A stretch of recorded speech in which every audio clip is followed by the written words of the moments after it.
Hello friends, कैसे हो आप सब। स्वागत है आप सभी का times of learning YouTube channel पे।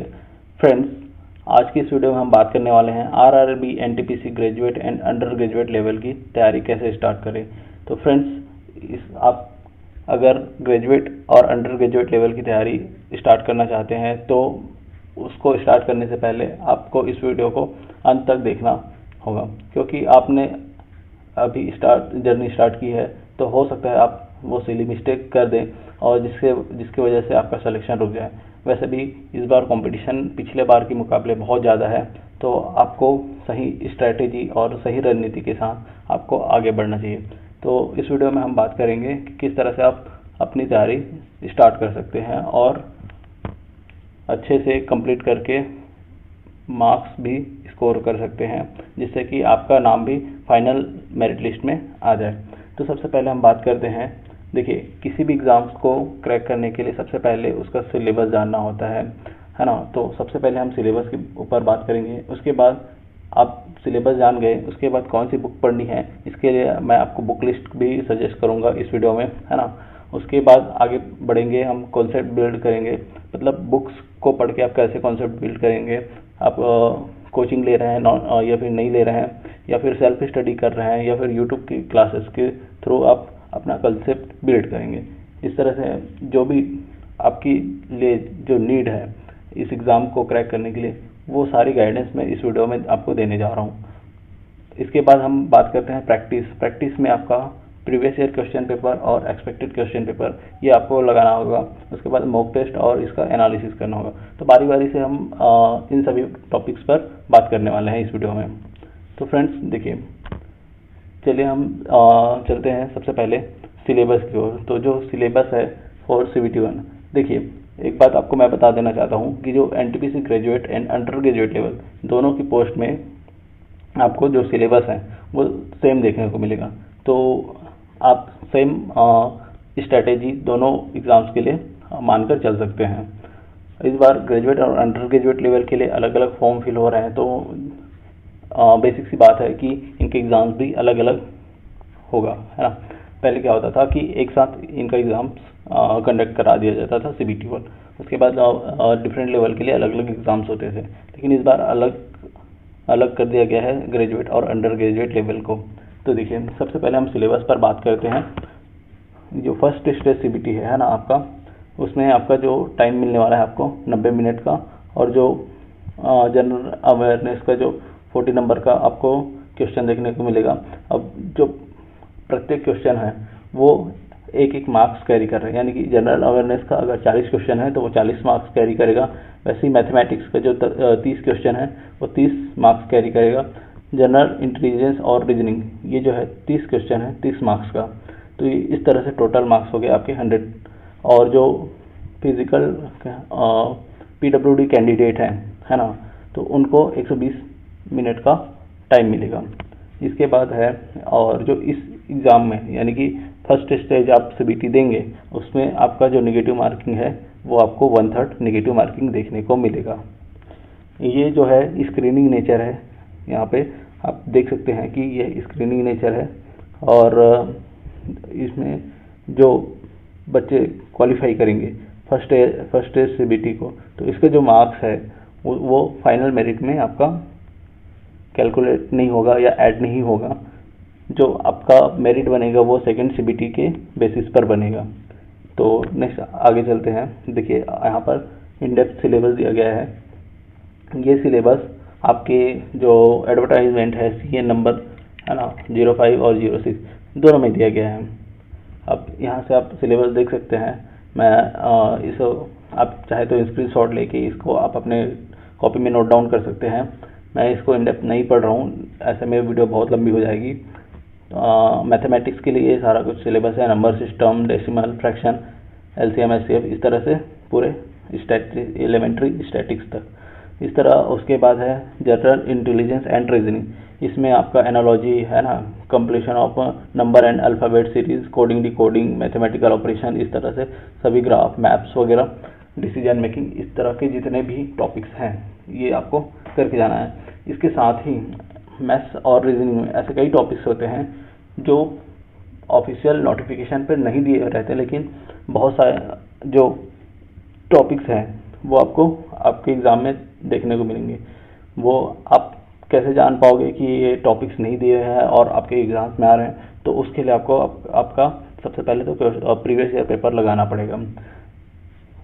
आगे मैं बताऊंगा कि किस तरह से आप इसको डिफाइन कर सकते हैं, है ना। इसके बाद है आगे जनरल अवेयरनेस का भी थोड़ा वास्ट सिलेबस है और यही सबसे ज़्यादा मार्क्स कैरी कर रहा है। CBT 1 में आप देख सकते हैं कि ये 40 नंबर का वेटेज इसका अकेले का है। इसी तरह जब ये सिलेबस सेम है CBT 2 के लिए भी, देखिए अब सिलेबस जो CBT 2 का जो सिलेबस है ना, सेकेंड स्टेज CBT, अब यहाँ पर जो CBT 1 में क्वालिफाई जो कैंडिडेट हुए रहेंगे उसका 15 टाइम्स कैंडिडेट CBT 2 के लिए अपीयर होंगे। अब यहाँ पर क्या हो रहा है कि इसमें भी आपको 90 मिनट टाइम मिलेंगे, लेकिन आपका नंबर ऑफ क्वेश्चन जो है वो बढ़ जा रहा है। यहाँ पे जो जनरल अवेयरनेस का पहले उसमें 40 नंबर था CBT 1 में, CBT 2 में 50 नंबर का हो गया। मैथ्स हो जाएगा आपका, पहले उसमें CBT 1 में 30 नंबर का था, अभी CBT 2 में ये 35 मार्क्स का वेटेज रख रहा है। और जो जनरल इंटेलिजेंस और रीजनिंग है वो पहले 30 नंबर का था, अब इसमें 35 नंबर का आने वाला है। इसमें भी जो फिजिकल हैंडीकैप बच्चे हैं उनके लिए 120 मिनट का टाइम मिलेगा, और जो इसमें भी नेगेटिव मार्किंग देखने को मिलेगी वो 1/3 की नेगेटिव मार्किंग देखने को आपको मिलेगी, और जो प्रत्येक क्वेश्चन है वो एक एक नंबर कैरी करेंगे। अब यहीं से आपका मेरिट बनेगा। कुछ ऐसे पोस्ट हैं जिसमें आपको टाइपिंग टेस्ट देना पड़ सकता है, और कुछ ऐसे पोस्ट है जो नॉन टाइपिंग टेस्ट है, मतलब पहला और दूसरा 2 CBT देकर आप डॉक्यूमेंट वेरिफिकेशन और मेडिकल एग्जामिनेशन के लिए एलिजिबल हो जाएंगे। कुछ ऐसे पोस्ट हैं जिसमें जैसे स्टेशन मास्टर है, इस ऐसे पोस्ट में आपको CBT टेस्ट देना पड़ेगा, यानी कि साइको टेस्ट बोलते हैं उसको, तो आपको देना पड़ेगा। उन पोस्टों में थोड़ा सा जिसमें टाइपिंग टेस्ट है और CBT टेस्ट है, इसमें थोड़ा सा मार्क्स जो है मतलब कम जाएगा, और बाकी जो सारी पोस्ट है उसमें मार्क्स अधिक लाने पड़ेंगे, तभी आपका नाम फाइनल लिस्ट में देखने को मिलेगा। इसके बाद आगे बढ़ते हैं। देखिए यहाँ पर भी मैंने पहले बताया था कि मैथमेटिक्स,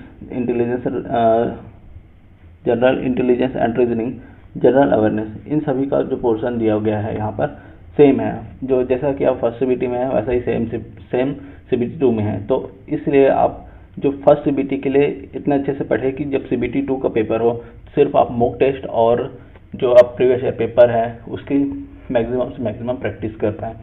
तो आप इसका स्क्रीनशॉट ले सकते हैं, और या फिर आप इसे नोट डाउन कर सकते हैं, चाहे तो आप इसको आप प्रिंट निकलवा सकते हैं।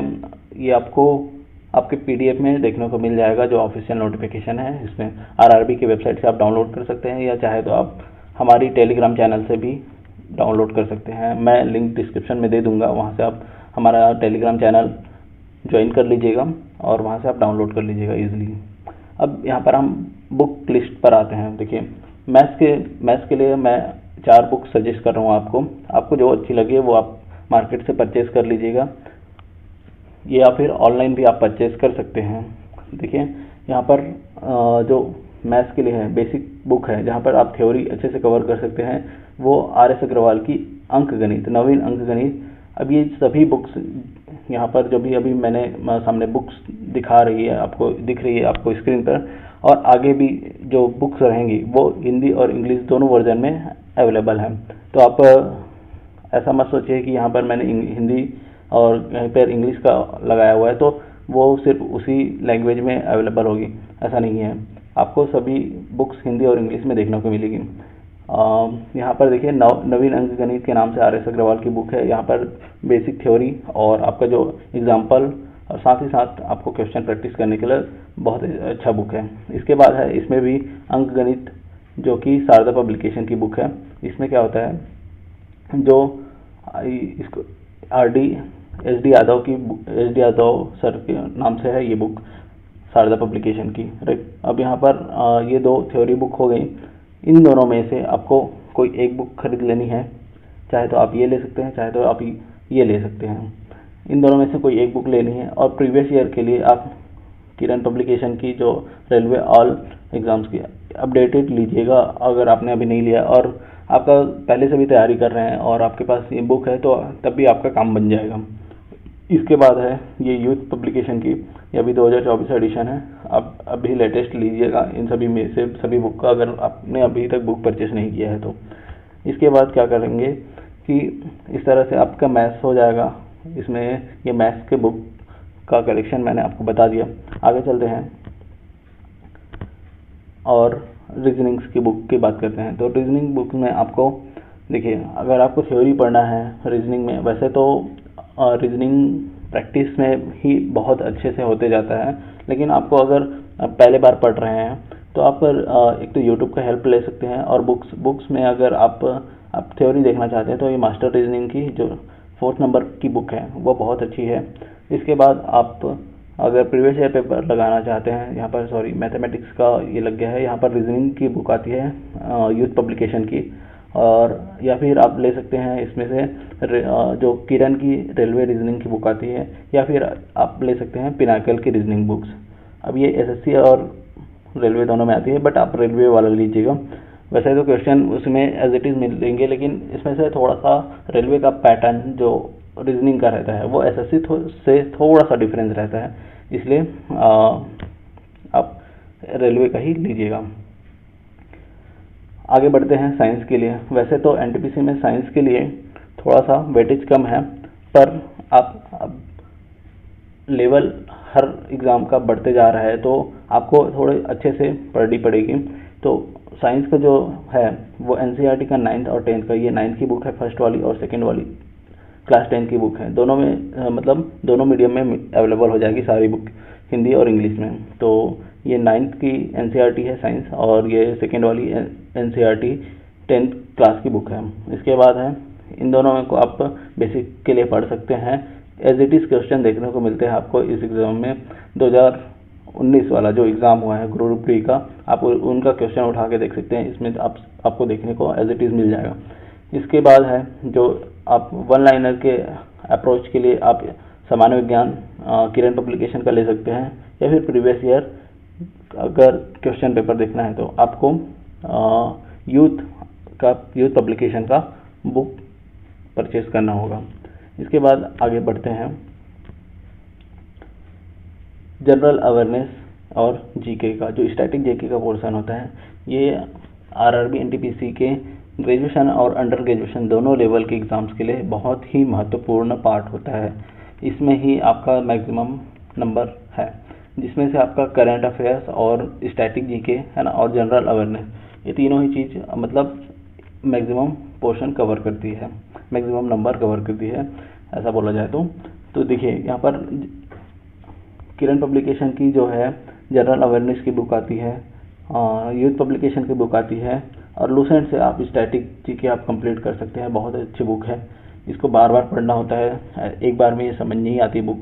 और ये प्रीवियस ईयर है, क्योंकि इससे आइडिया मिलेगा कि आपको किस तरह से क्वेश्चन आपको एग्ज़ाम में देखने को मिलेंगे, ये प्रीवियस ईयर के बेसिस पे। और आप इनमें से ये तो लूसेंट रखिए ही रखिए, आप इसको पढ़ना ही पढ़ना है एक बार बुक को। इसके साथ साथ आप यूथ का बुक ले सकते हैं, या फिर किरण का बुक ले सकते हैं, या फिर रेलवे रीजनिंग सॉरी यहाँ पर रीजनिंग का बुक लग गया है, यहाँ पर आपका जनरल अवेयरनेस का पिनाकल का आता है। इनमें से ये तो रखना ही है आपको। इसके साथ साथ आपको इनमें से कोई सा भी एक, लूसेंट के साथ इनमें से कोई सा भी एक, तीनों में से कोई एक रखना होगा, ठीक है। ये रीजनिंग की जगह यहाँ पर आपका सामान्य अध्ययन का बुक रहेगा। इसके बाद आगे चलते हैं।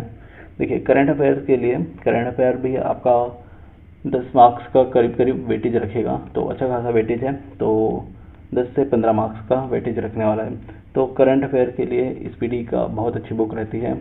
इसके अलावा आप अगर ये नहीं लेना चाहते तो कुमार गौरव सर का जो है बुक आता है करंट अफेयर्स वार्षिकांक करके, है ना, उत्कर्ष पब्लिकेशन का ये बुक रहता है। और तीसरा है घटना चक्र की बुक। इन तीनों में से कोई सा भी एक बुक लीजिएगा, आपका काम हो जाएगा। और आप चाहे तो यूट्यूब पर डेली नहीं तो वीकली या फिर मंथली आप करंट अफेयर्स का सेशन देख सकते हैं। साथ ही साथ लास्ट टाइम पर आप कोई सा भी एक बुक तीनों में से या इन दोनों में से कोई सा भी बुक आप परचेज करके अपनी तैयारी को कंप्लीट कर सकते हैं। आगे बात करते हैं, अपने सिलेबस देख लिया, बुक परचेज कर ली, अब आती है कंसेप्ट बिल्ड करने की। अब आप कंसेप्ट बिल्ड करेंगे, कंसेप्ट कैसा बिल्ड करेंगे? आप तो पहले बात तो आप कोचिंग ज्वाइन कर सकते हैं, और पहले से भी कोचिंग कर रहे हैं तो बहुत अच्छी बात है। दूसरी बात, आप सेल्फ स्टडी की बेसिस पर कर सकते हैं, साथ ही साथ आप यूट्यूब की हेल्प ले सकते हैं या फिर कोई भी पेड क्लासेस ले सकते हैं। इससे आपके जो चारों सब्जेक्ट हैं, मैथ्स, रीजनिंग, जीके, जीएस और साइंस है ना, साइंस का वैसे वेटेज तो कम है बट क्वेश्चन आपको देखने को मिलेगा। साथ ही साथ आपको इसमें इन्वायरमेंट के साथ साथ आपको कंप्यूटर का भी क्वेश्चन देखने को मिलता है। तो आप वैसे तो प्रीवियस ईयर क्वेश्चन करेंगे तो आपको समझ में आ जाएगा, ठीक है। इसके बाद है कंसेप्ट बिल्ड हो गया, सिलेबस देख लिया आपने, बुक्स परचेज कर ली, आपने कंसेप्ट बिल्ड कर लिया। वहाँ से कंसेप्ट बिल्ड करने का मतलब है थ्योरी आपने पढ़ ली, और उसके बाद आपने क्या किया, थ्योरी पढ़ने के बाद उसका नोट्स बना लिया और उसके बार बार रिवीजन कर लिया, राइट। इसके बाद ये सारी चीज़ें होने के बाद आपको जैसे जैसे चैप्टर कंप्लीट होते जा रहा है आपको प्रैक्टिस करनी होगी। जैसे फर्स्ट चैप्टर हुआ, उसके बाद उसका PYQ लगाना है पहले बुक का, फिर एक्सपेक्टेड क्वेश्चन करना है। ये करने के बाद ये जैसे ही होता जाएगा फिर सेकंड चैप्टर में जाएंगे, फिर ऐसे थर्ड चैप्टर में, फोर्थ चैप्टर में, ऐसे कर करके सभी चैप्टर्स को कंप्लीट करेंगे और एक टाइम पर ऐसा होगा कि सिलेबस कंप्लीट हो जाएगा। इसके बाद आपको प्रैक्टिस सिर्फ PYQ और एक्सपेक्टेड क्वेश्चन की प्रैक्टिस भर के करनी पड़ेगी। इसके बाद आपको जो मॉक टेस्ट है, मॉक टेस्ट देना पड़ेगा। अब मॉक टेस्ट देने से ये पता चलेगा कि आप कहाँ पर स्टैंड कर रहे हैं। अब सबसे पहले बात तो मॉक टेस्ट से आपको आपकी रैंक पता चलती है, आपका लेवल पता चलता है कि आप कहाँ पर स्टैंड कर रहे हैं। यदि आप मॉक टेस्ट देना चाहते हैं तो आपको नहीं पता कि कौन से प्लेटफॉर्म से मॉक टेस्ट दें। देखो, आप ऑफलाइन भी मॉक टेस्ट दे सकते हैं और ऑनलाइन भी, लेकिन आपका जो एग्ज़ाम होने वाला है ऑनलाइन होने वाला है, इसलिए ज़्यादा बेटर रहेगा कि आप ऑनलाइन मॉक टेस्ट दें। उससे आपकी रैंक वैंक अच्छे से पता चलती है, उसमें आपका वीक एरिया, स्ट्रॉन्ग एरिया, सारा कुछ पता चलता है। तो मैं रिकमेंड करता हूँ आपको टेक्स्ट बुक का, है ना, इसका मॉक टेस्ट बहुत ही अच्छा रहता है।